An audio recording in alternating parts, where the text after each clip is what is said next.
All right, guys, welcome back to the podcast. We are going to be talking about the number one real estate marketing platform out there right now, talking about big data, list pulling. Those who pull the best lists get the best data, get the best deals, gets an edge on your competition. We're talking about how to do that today with Real Acquisitions creator, A.G. Gupt. How you doing, man? Welcome to the show. Hey, thanks, Connor, man. You're looking good out there, buddy. Well, thank you. And you're looking sharp there, by the way, as well. So what we're going to be talking about, guys, today is how to pull lists today on the biggest, baddest information in the marketplace. Those who control the data control the marketplace, essentially.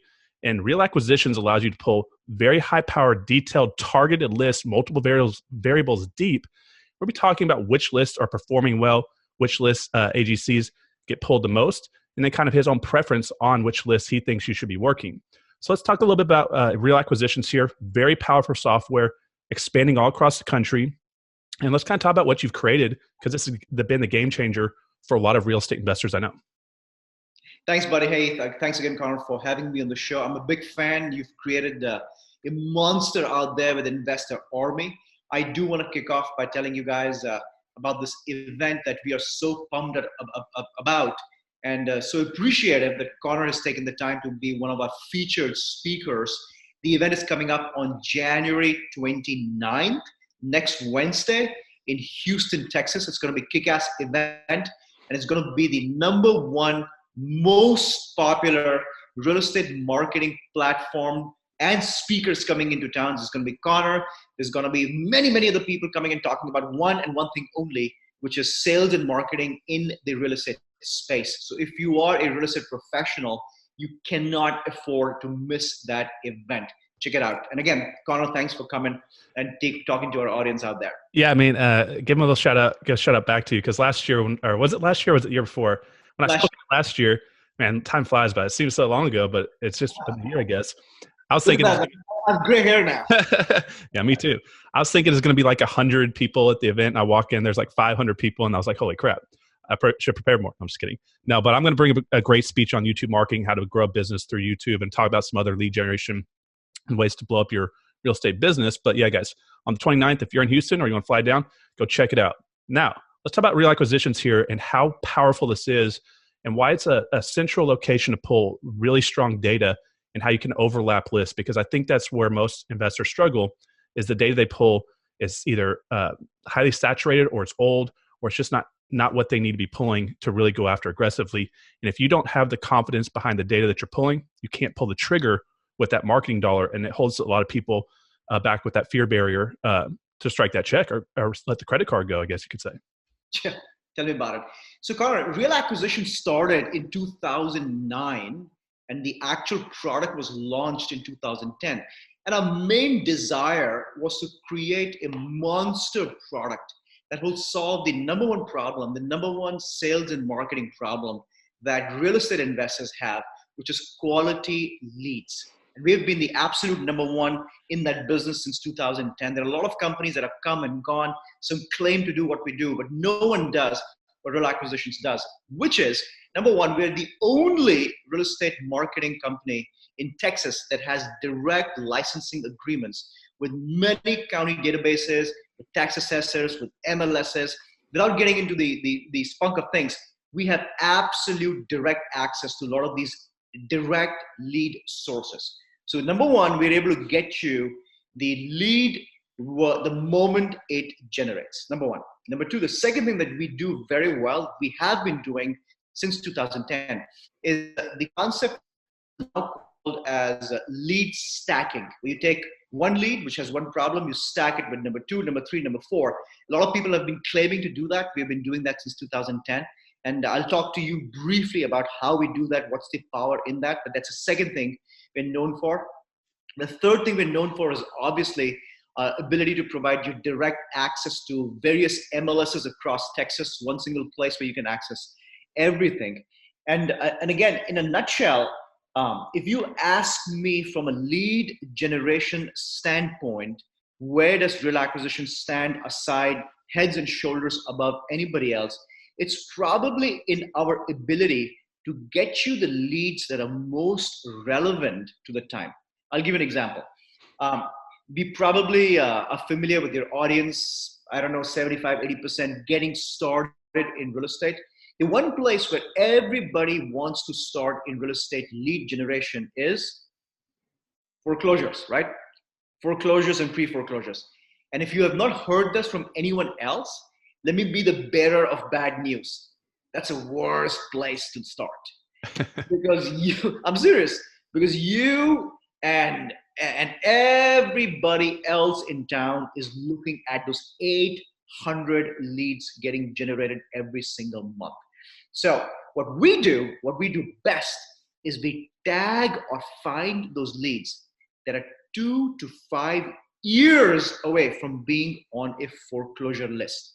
An example, people who have started their loan modification process. People who've reached out to the bank and said, hey, I can't make this payment anymore. These guys have almost a 60% chance of failing on their mortgage, even though they've been approved for loan modifications.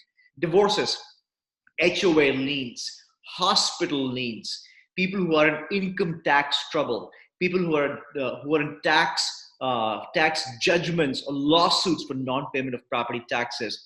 Of course, probates, but estate properties, non-owner occupied properties, people who have their water or their gas disconnected, vacant homes.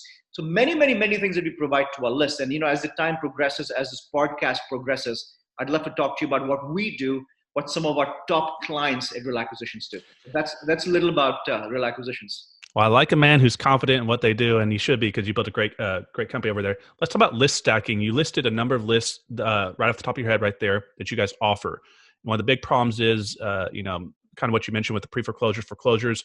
Everybody wants to fish in the same pond. You want to be fishing in a pond where you're the only one fishing there, so you catch all the fish.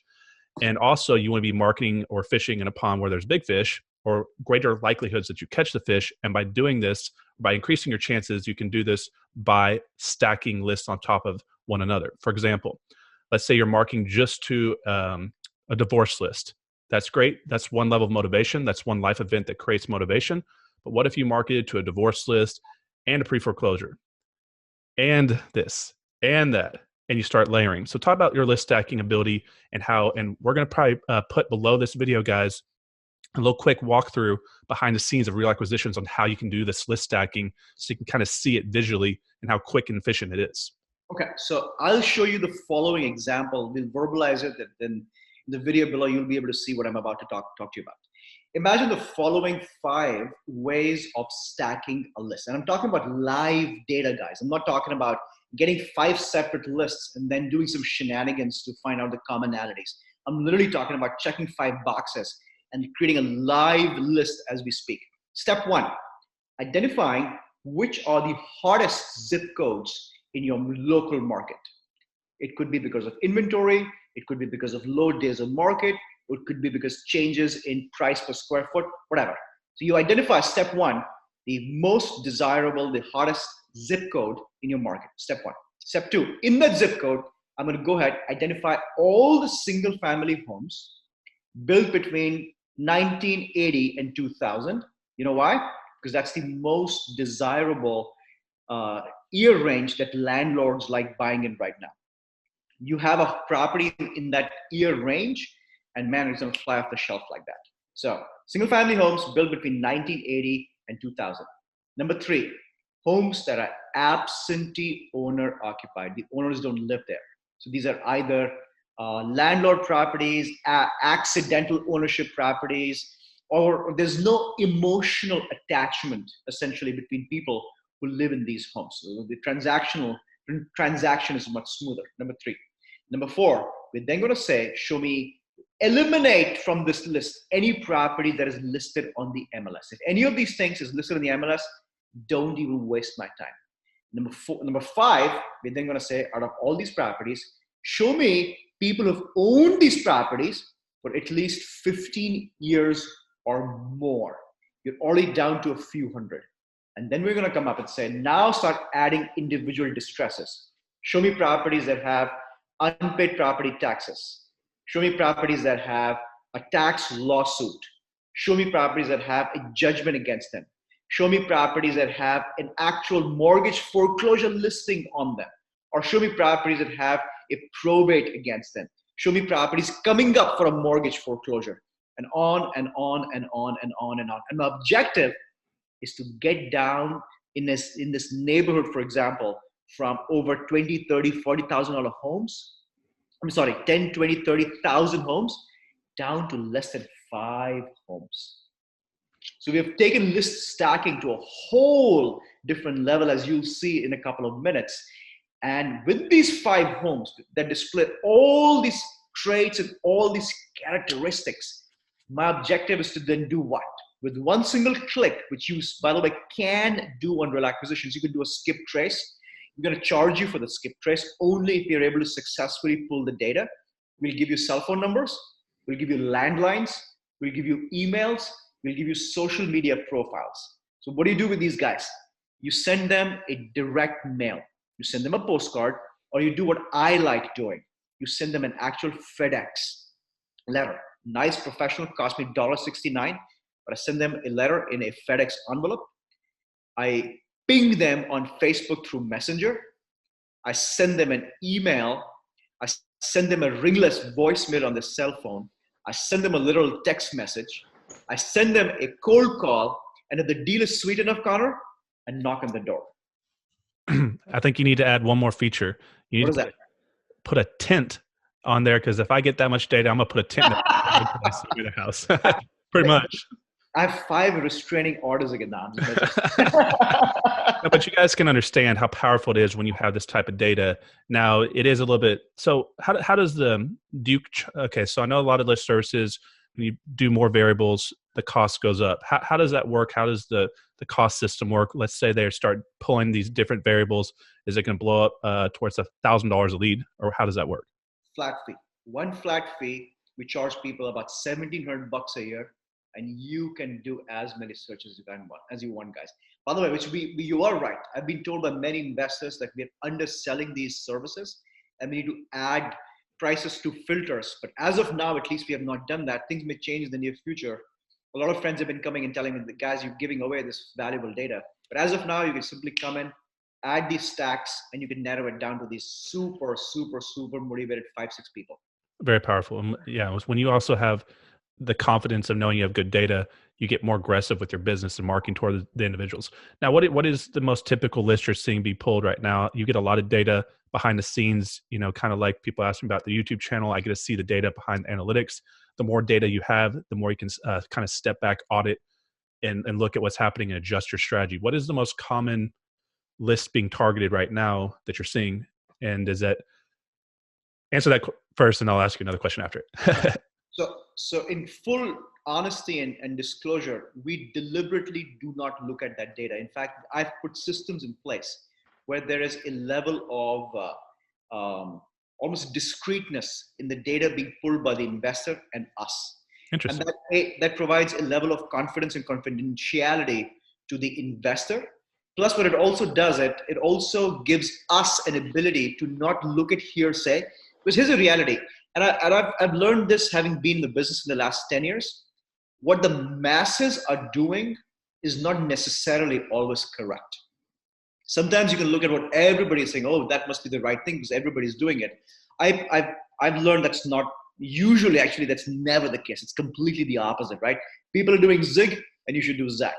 So the way I've run my data operations is I like to do actual tests on the data myself to see which is the data sets that are converting for me. Because then I can get up on stage with confidence and say, hey guys, this is not based on a speculation that these people are downloading this data.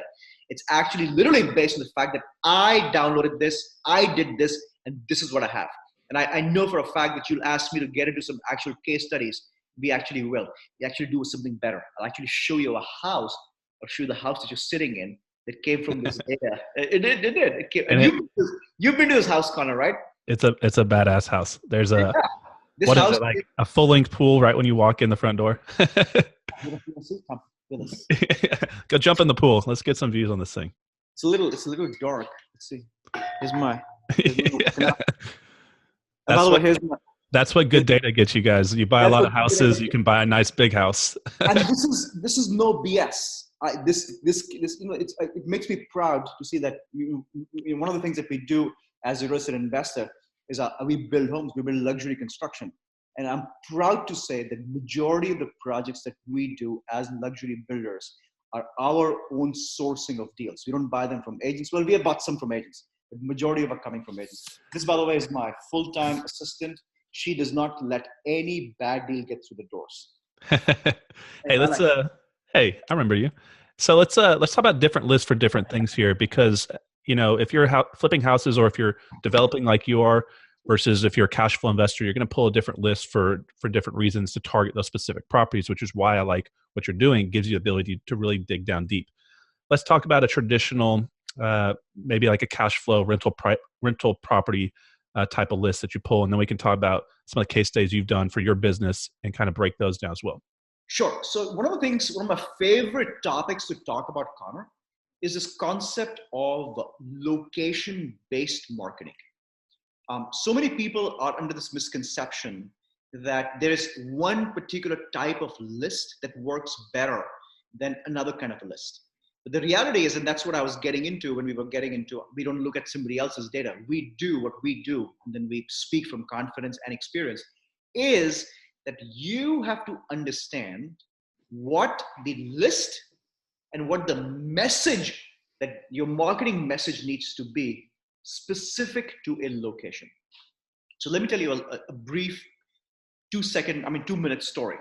A few years ago, I was speaking at an event, and I love talking about real estate investment strategies. I'm a buy and hold investor myself. I love talking about cash flow numbers and whatnot. So I did this talk, and about 2 weeks later, somebody called my office and he said, "Hey, put me in touch with that a-hole AG." He told me, literally, that guy was mad. And I'm like, okay, I'm in trouble. I guess I said something which I shouldn't have. This guy picks up the phone and says, "Hey, man, you blabbered for 2 hours. You told me all these things, and I implemented exactly what you said in terms of marketing and branding and messaging to the T. And I have this wholesale deal that nobody wants to buy." Now, Connor, you know this better than anyone else. If a wholesaler can't move a wholesale deal, typically it is a what? It's a dud, or they didn't build their buyers list. It's a BS deal, right? Right. So I'm like, okay, let me be the bearer of bad news and tell you that's a BS deal. Show me what you have. Check this out. This deal is right here in Houston, okay?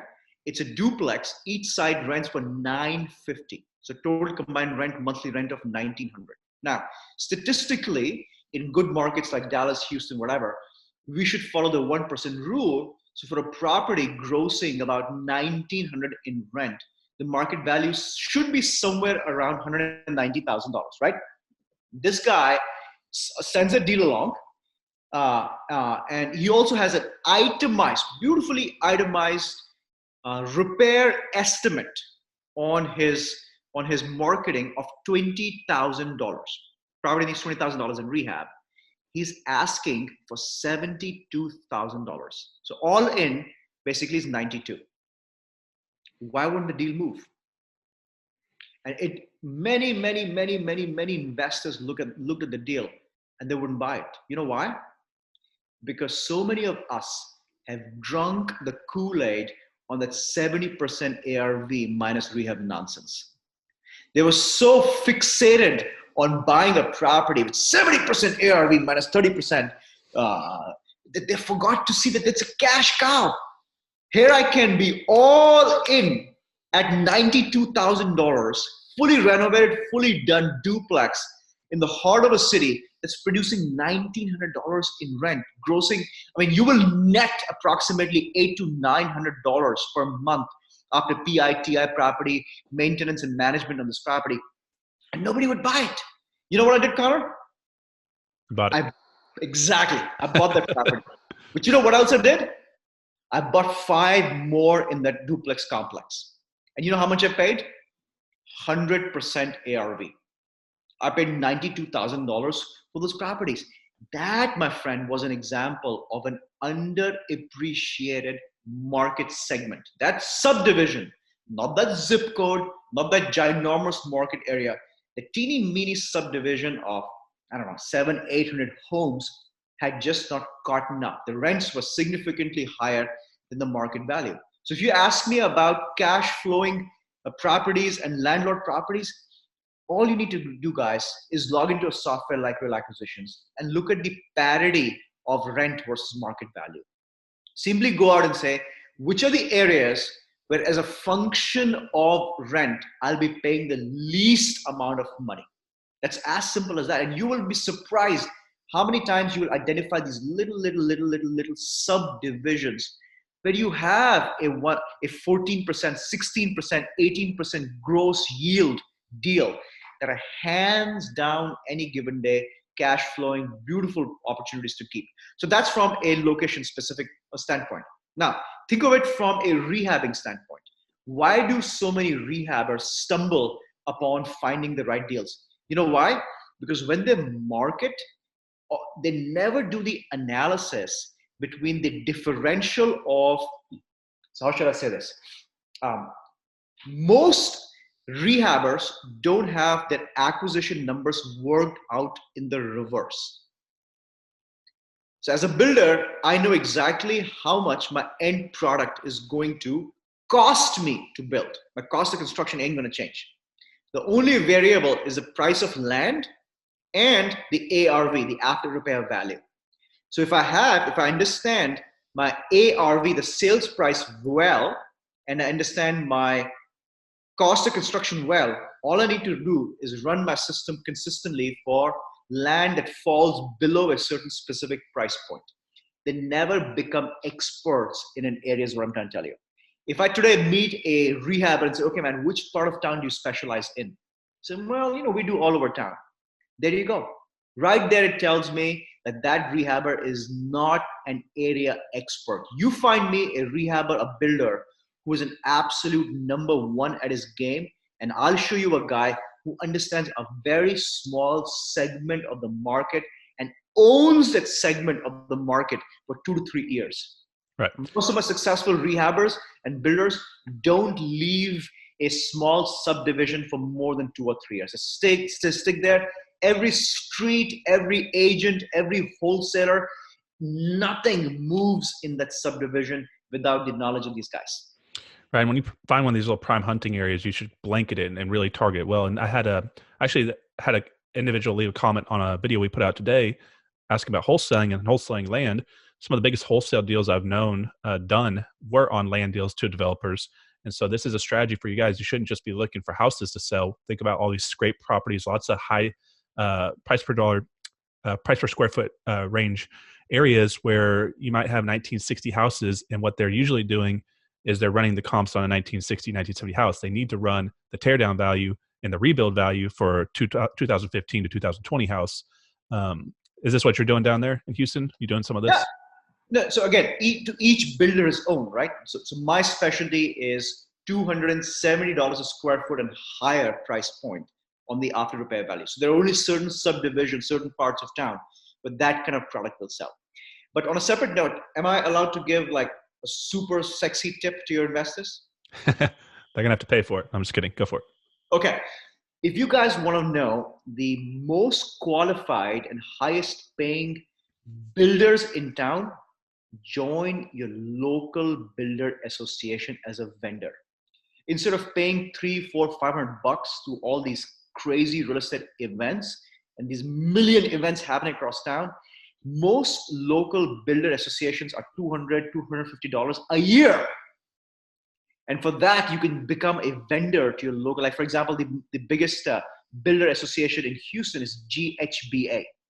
You can become a GHBA vendor, and just like that, have the information, the email, phone number, buying profile of all the builders, the legitimate builders in town. And they're your absolute best source as buyers of land deals or teardowns. Right. And I mean, this is where, like, you guys hear about individuals making 6-figure wholesale deals. This is where it's coming from. They're not wholesaling a $50,000 rental property to, to cash flow investor. They're going after these big properties with these big spreads in there. Let's see. So what would you do right now as far as what do you think from your perspective, talking to a lot of other investors? What do you think a good list to go after is, just for a generic investor starting out in the business, a safe routine, single or double type of list that that they can market to and probably get some really good returns as far as lead flow from? I would go after over 65 exemptions with property tax delinquency. This is the season where we're literally a week away, 10 days away from property tax bill being due. People who still haven't paid their property taxes are in for a rude awakening come February 1, when they'll see their property tax bills just go through the wazoo because of the penalties that will be incurred. The first big tax penalty comes in, I believe, July 1st, and the second one is about to come in February 1st. So you combine that with over 65 exemption. So essentially people who have an over 65 exemption and haven't paid their property taxes. And you know what the sad part is? You will not believe, Connor, how many times I walk into a home of people with over 65 exemption who haven't paid their property taxes. So many of them believe that their property taxes have been exempted. They do not understand the concept of over 65 exemption does not exempt you from property taxes. It freezes the tax escalation on your equity. And this concept is so alien to so many people and most of these guys don't even look at their tax bill. I'm like, how can you not be aware that the only thing that you're passing on to your heirs is essentially a tax bill? All the equity in your property is going to be eaten away by Uncle Sam. Aren't you aware of this? So if you ask me right now between now and March, January, February, March, some of the best times to go after property tax delinquencies along with over 65 exemptions. Simplest, easiest, 2 clicks on Realac, and just like that, you have a very, very, very potent list to go after. I think people don't realize you never actually own real estate. I mean, you kind of always, if you want to look at it that way. So what about some other lists, seasonal or maybe market shifting lists? Like we're headed towards, a lot of people, depending on who you talk to, are going to tell you the market shifting, depending on which part of the country. A lot of people are scared that going into fall into the election next year. Are there any lists that you've seen historically be more impactful as the market turns that people should start thinking about going into a potential correction? This is a pretty hot topic in the industry right now. And then kind of you tell me your take on what you feel in the market, what you see happening, and what you think is coming. And my take, again, I'm not a financial economist or financial wizard. I don't think anybody who claims that they know what's going to happen in the market is full of BS. The simplest benchmark we've had in our business for the longest period of time is the 10-year treasury. And the 10-year treasury trails, it has a very straightforward impact on our business. And there's no outlook in the near future of that happening. But if you're the kind of guy who believes that the market is shifting, we're heading towards a slowdown, obviously the rule of thumb in a slowing market is you should become liquid, get as liquid as you can. So when the market is in the downturn, you're the only dude in town with a lot of Franklins in your pocket to bubble up as much real estate as you can, right? And if you want to be like that, if you want to create liquidity, obviously the only market, the segment of the market that allows you to continue acquisitions without much cash deployment is the subject to arena market, where you can take over other people's note payments. You're not taking over a note, you're taking over a note payment, and you're essentially buying a property with minimal to no cash out of pocket. Right. So this is a great strategy. So, so in real acquisitions, you can go target low equity lists, and you can target properties that have been built probably between 2014 and 2018. So this is or 2019, I guess, even now 2020. So you're targeting properties. You can do a step better. You can go after the segment that historically has the highest tendency of missing the mortgage payment even before they actually miss it, which is loan modifications.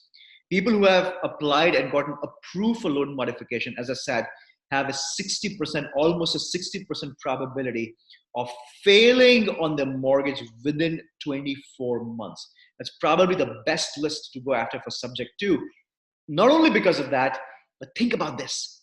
If they have already gotten an approval for loan modification, what have they done? They have reduced your monthly payment. They've already done the negotiation with the bank, and the bank has agreed to minimize or reduce their monthly payment, thereby increasing your cash flow. It's like a double dunk. It's gorgeous way of getting into a subject to deal. And that's a great, great, great way of positioning yourself if you believe that there's a slowdown coming. Yeah, I mean, it's a huge opportunity for investors because think about what they traditionally do when it comes to acquiring rental properties. They're doing a traditional buy, fix, and refinance out, some call it a burst strategy. Yeah. Most parts of the country, at least in Houston and Texas, and I mean, in other parts of the country even older, but most of them are buying 1950 to 1970 houses. Most of them don't check to see if the cast iron piping's been replaced, and they have lots of long-term liabilities. But right now, you can go after all these new builds all over Dallas and DFW. They built these brand new subdivisions. People bought a brand new house in 2017. This is your chance to get high quality real estate that's going to be great for a long time. So that's why I think this is a huge opportunity.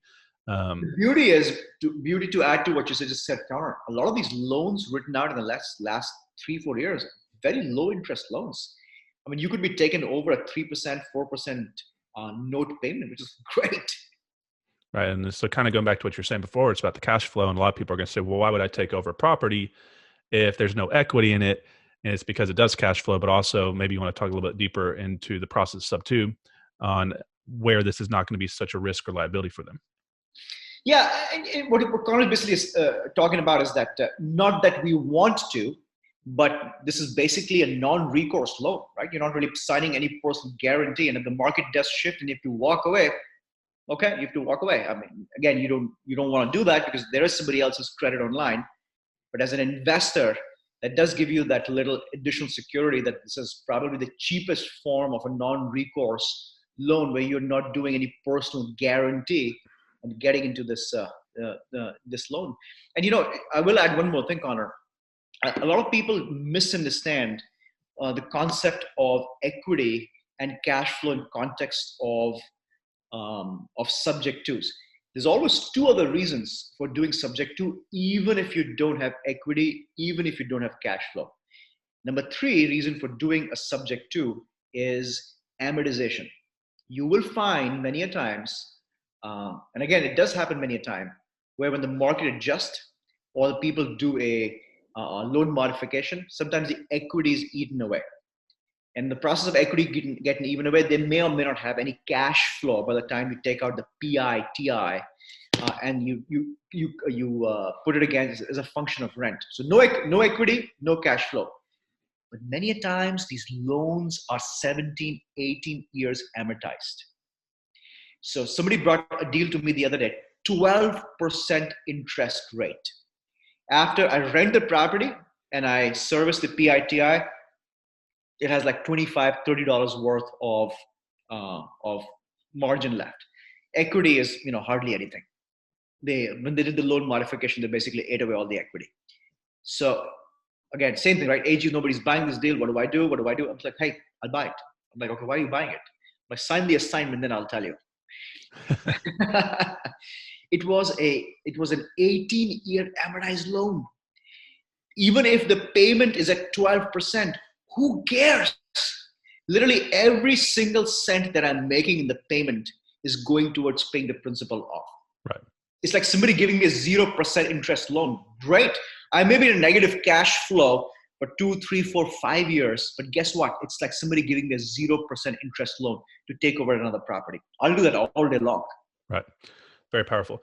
Yeah. So, I mean, a lot of people are going to need this help right now. And these are coming back because as the market compresses at the top, a lot of individuals over the past that say they bought a house in 2012, the market's appreciated so much they can get out of that deal because there's equity in the house. They can sell it to an investor, to a wholesaler, flipper, landlord. But now they're going to have no equity. So they're not going to have a choice. They're either going to go through foreclosure or you're going to come in and give them a solution. So there's a lot of opportunity coming. Now, let's talk about data here. You get to see a lot of it. Let's talk about there's a lot been going on all across the country. Illinois kind of sparked the fear among a lot of wholesalers, and you may have a good perspective on this. What's going on with NAR and data hunt for control, and how you're seeing this, and maybe kind of talk about what you see in Houston as far as how much data is tracked through the MLS and what's not tracked through the MLS, and why some of this would be going on. So this is a very powerful, I guess, concept. Connor and I was talking about this a few weeks ago when he was at my house. Brent was there too, right? We had a good chit chat about this. So I've always believed, and I don't know that I'll be a pariah when I say this, But the reality is, I do believe that the future of wholesaling by non-licensed real estate people, basically our current market of wholesalers, is dead. If you're a wholesaler who's not a licensed agent, I don't believe you have a future in this business for too long. And irrespective of what's happening in Illinois, where they have essentially outlawed pocket listings, in essence saying that, listen, you are marketing a property for sale that is not being controlled by the local board of realtors, and hence it is a pocket listing. That's their way of trying to curb wholesaling. And yes, you may be one of those guys who may be able to find a way around this. But it's like, what's a game where you keep shutting this thing down and it keeps popping up? Pop-a-mole or something? Whack-a-mole? Yeah, pop-a-mole, yeah, right. So I believe this is that time where you might as well realize that if you want to stay relevant in the real estate wholesaling space, you need to get in on the side of the realtors and brokerages. That's why what you guys are doing with your brokerage business is really, really phenomenal. I really appreciate and admire your strategic thinking and positioning yourself with that, Connor. And that's the way to go. You have to get yourself licensed. And the second aspect to that is the conversation from a NAR standpoint, that NAR is listing in their head. Agents are irrelevant. Agents are useless. They don't qualify for a 6% commission. There's no reason for investors or anybody else to pay them 3%. You know what? That is nonsense. And the reason I say that's nonsense is because I don't think agents are irrelevant.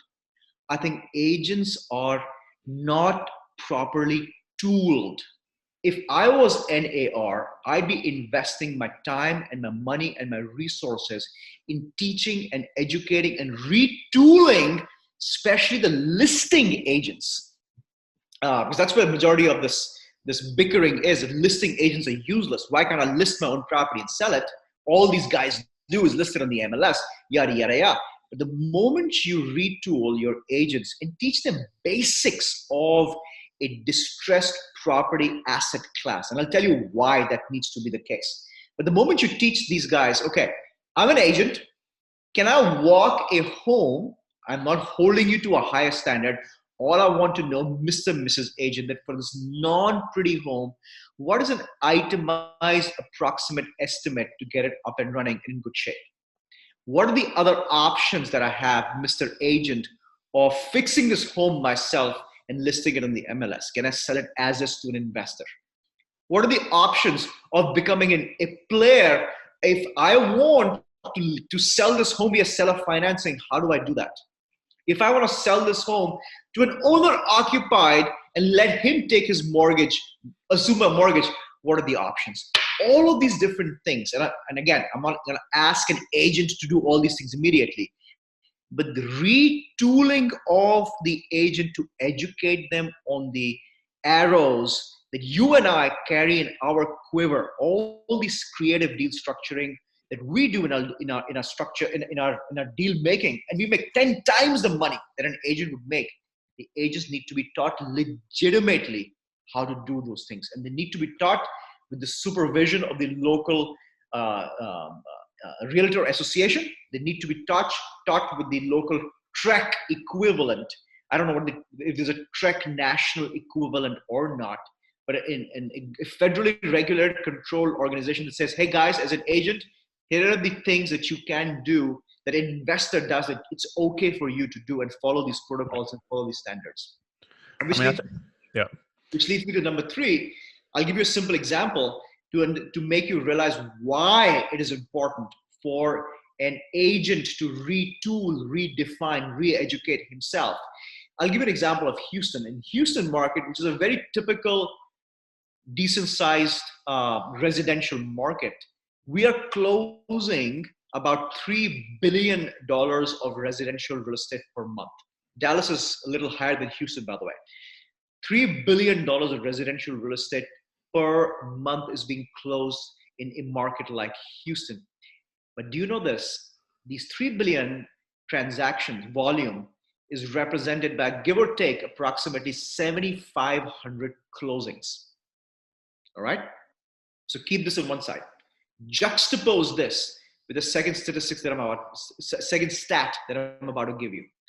every single month in Harris County and 5 surrounding counties of Harris, there are approximately 90,000 warranty deeds being filed. I'll let that sink in for a second. And yes, I understand a good number of these warranty deeds, title exchanges are happening, like estate properties, husband deeding their properties to their wife, heirships, and so on and so forth, restructuring of properties, and so on and so forth. But regardless, there is 10 times, more than 10 times transactions happening on actual transactioneering that then being recorded on the MLS. And by the way, what I'm telling you is nothing to do or nothing unique to a Houston market alone. It's happening all over United States. And the entire bulk of that is being missed by NAR, is being missed by the agent community, and it's being done freewheeling by wholesalers and investors and all these mom and pops across the nation. And that's the biggest reason why we need to pay attention as a community of investors that's shifting very quickly towards getting this whole process legitimately regulated.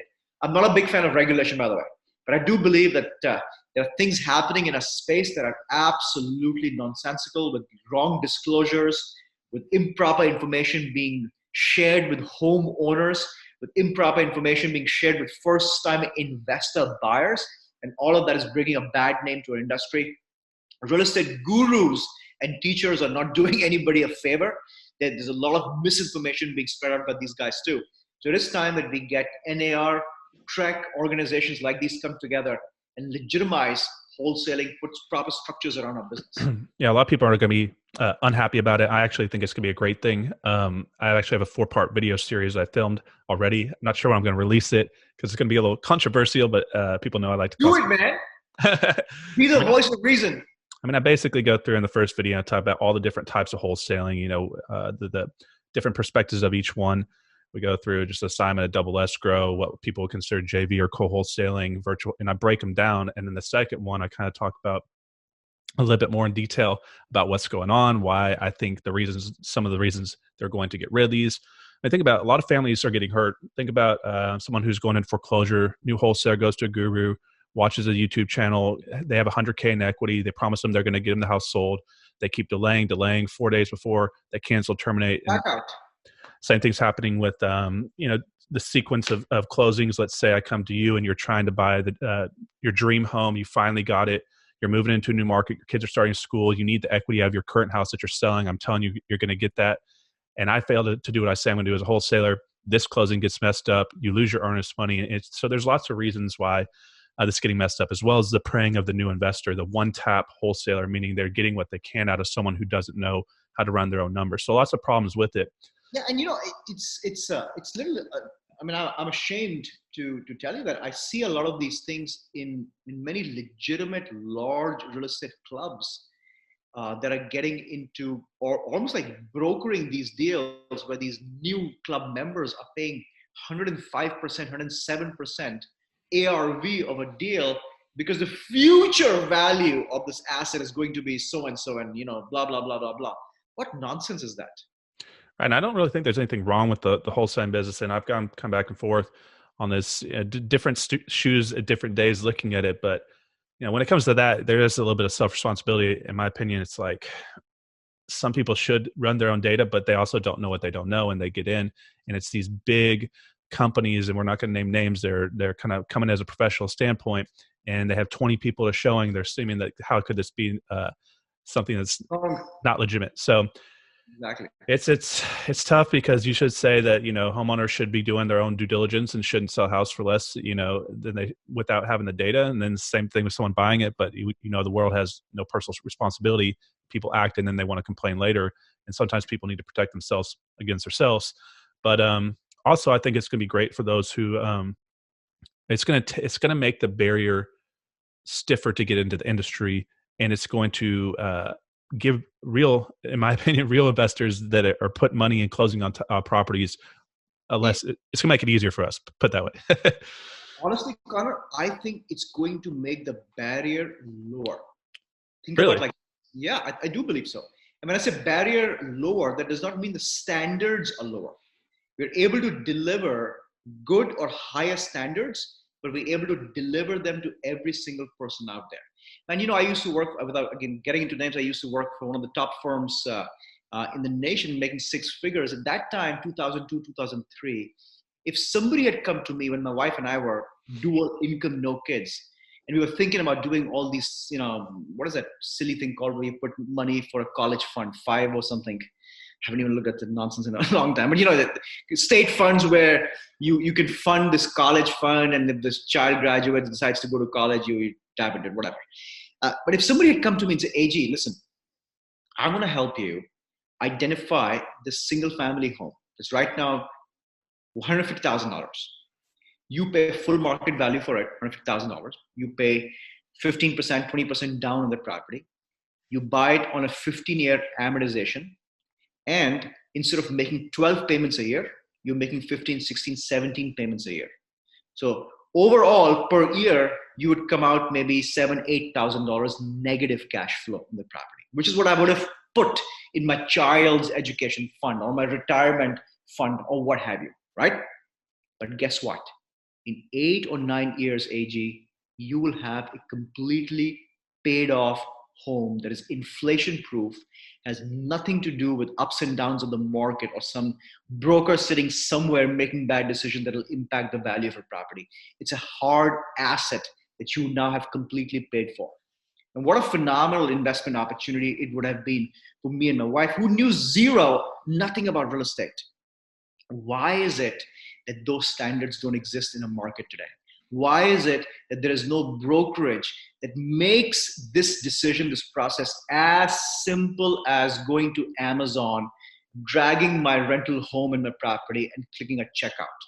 That's what I mean, that barriers of entry are going to be reduced without reducing the standards. And it's going to happen. Oops. And it's really, really, really going to happen. Wait and watch. Let's give him a second. No, I mean, I think it's gonna be good. Also, I mean, everybody on my channel knows my take. I believe you should both be licensed and investor and understand both sides of business. And a lot of these wholesalers are going to have to go get a license. For one, when you do, reach out to me. I run a real estate team all across the country, in multi-states. So you can work with me anywhere. Shameless plug. But two, it's run a real estate team. You run a kick-ass real estate team. Yeah, guys, we're expanding. I think we're in 26 states now in 2 countries. So if you want to help me get into all 50 states, reach out. And but I mean, think about this all the time, AG. How many times investors miss deals because they don't have a license, and they spend all this money marketing, they go buy the data, they go, they sign up to requisitions, they're bringing in leads, but they can't capitalize. And it's a lead comes in, 300K house, 500K house, whatever it is, and they want full market value for the house, but you can't list that property. That's a $10,000, $15,000 check right out of your pocket. Now, another big reason I think investors should have a license is because when you close on a property, let's say you go buy a house for a rental property, that homeowner is staying geographically located, restricted in the same market. They're upgrading or downsizing or just changing the house. There's a back end commission right there. So there's all sorts of profit leaks by not having your license. And I think it's just a no brainer that they go get it, since it only takes tens of hours to go do so. What else, man? Anything else you want to dig into? I mean, we're going to try to knock out a little video, guys, and put it below this so you can see kind of the back office and the functionality of how streamlined, efficient real acquisitions is, because you've done big changes with this in the past few years. So like, I know a lot of people, 5-6 years ago, I mean, I think I was on there, and what it looks like now is completely different, guys. So if you were on real acquisition years ago, hop back on this thing. It's a rocket launcher. I promise you that. And check out the free trial. It's a one-click free trial. Check it out. Use the software on the house, free for 14 days. And that'll give you full access, no bars. The only thing that you will not be able to do is download a list, but you will be able to generate actual mailers, pull up actual phone numbers, pull up the actual data, and play with it all day long. Just one click and try it out. Yeah, man, I saw you demo it just like maybe a month or two ago. Really streamlined, efficient, easy to use, guys. And that, man, appreciate you coming on the show. Guys, if you are not already signed up to go to the Houston event on the 29th in January, or you want to fly out last minute and meet me and meet AG, we'll be there. So do that. And on that, click below this video. You'll see some links down there to check out Real Acquisitions and see what it does. Awesome, man. Looking forward to spending some quality time with you, Connor. All right, man. I'll see you here in a week.